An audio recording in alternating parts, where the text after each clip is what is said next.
Well, how'd it feel to kind of not pass as much and give the ball to Powell and your running backs today?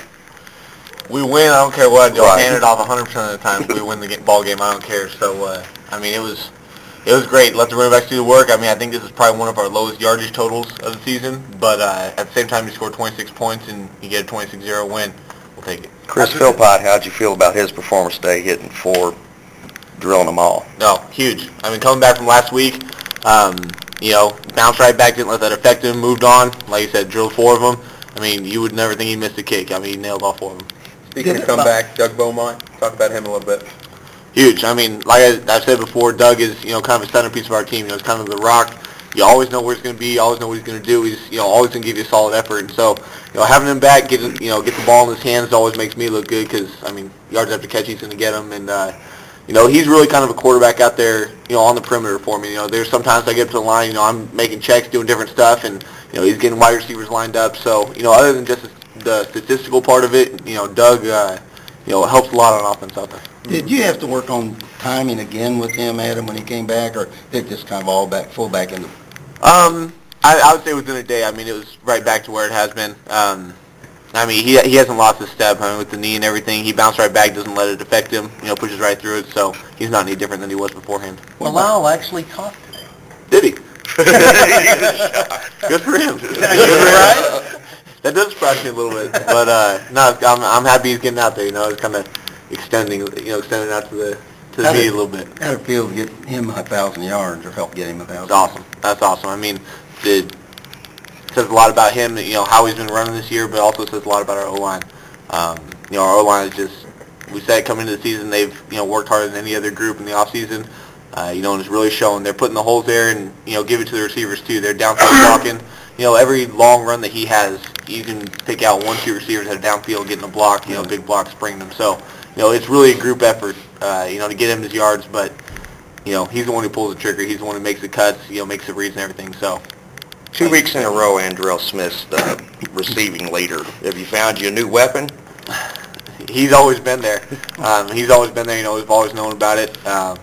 But he's one of those big-time receivers that you get the ball in his hands, he's going to break 1 tackle at least. I mean, there's not a DB that size-wise can match up with him and, bring him down. So, get the ball in his hands short like we did today, let him run for long ways. I mean, run people over, that's big time. Like you said, it's just another tool, kind of in our toolbox that we can use it, in the arsenal, go out. People want to overplay Bellamy or Beaumont or, something like that and get the ball in and let him do his thing. Are you upset that you had to get 4 field goals? And did that bother you, the quarterback? Absolutely. Absolutely. That's, it's very frustrating. Kind of embarrassing, actually, as an offensive, unit. We go out there and we pride ourselves on scoring points. I mean, that's our job. We go down the field and score touchdowns. And so when we go down the field 2 weeks in a row and we have to settle for field goals, I mean, a majority of the time, that's not good. That's lack of execution in the red zone. And so, we'll get it fixed, I promise you. Kind of says something that you're embarrassed by 26 points and 355 yards, I guess. Yeah, well, it could have easily been 45 and, a lot more. A lot more yards. Talk about, you got a different perspective.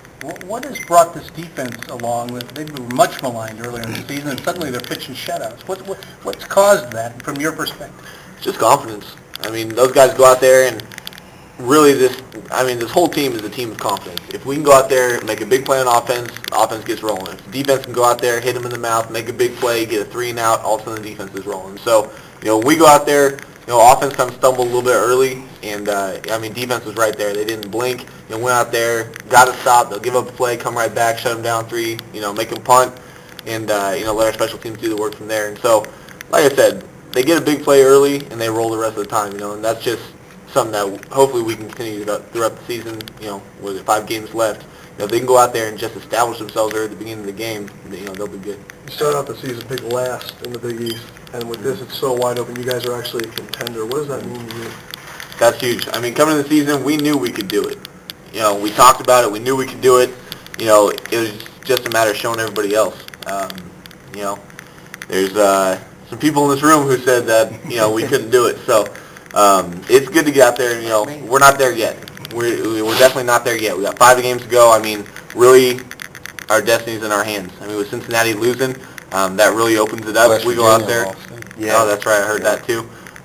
So it's open. We go out there and we win out. We win the rest of our ball games. We can go play in Florida. What about Pitt now? Yeah, They're the only undefeated team now, and good offense, playing well. And They're a solid team. I think they were picked to be 1 or 2 preseason, weren't they? They're a solid team. Solid offense, solid defense, solid special teams. They're going to go out there and, they're not going to beat themselves. And so, if they're going to get beat, they have to actually get beat. And, so, we got to work hard this week, get in the film room, get their game plan down. We really got to go execute. I mean, that's going to be the name of the game. If we go out there and don't beat ourselves, we'll play right with them, and hopefully we get a couple big plays and, go steal a ball game. Will it be the biggest game for you since you've been here? I mean, considering they're the conference favorites, only unbeaten, you guys are in the mix. And I think at this point, where we are right now, probably each week is going to be the biggest game. It just happens to be Pitt this next week. That's, going to be the biggest game. We win that game, and all of a sudden, whoever it is we play next, Syracuse, all of a sudden that's going to be the biggest game.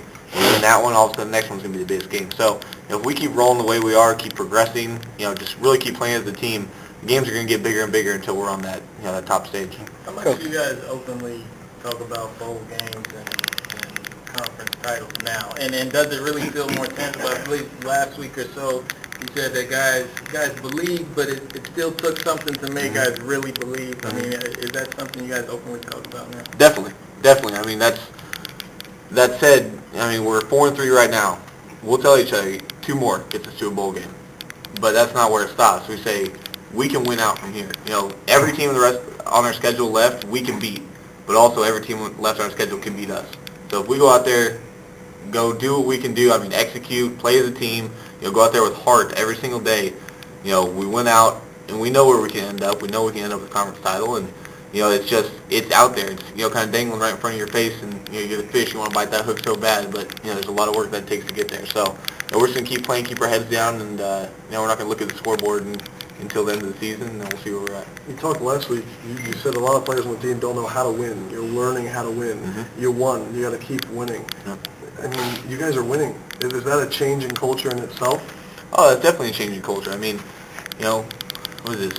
I don't even know what our record was last year. Did we have 4 wins? I think it was 3 or 4 or something like that. Yeah, 4-8. And so, we're there, right now we're at that point, and so we're still learning. I mean, we're still getting there. We're still learning how to win. We didn't put a complete game together today by any means. But we had enough guys, bail each other out. We played as a team, which was really good to see, and that's really the sign of a good team when you can go out there and not play your best game, but still find a way to win.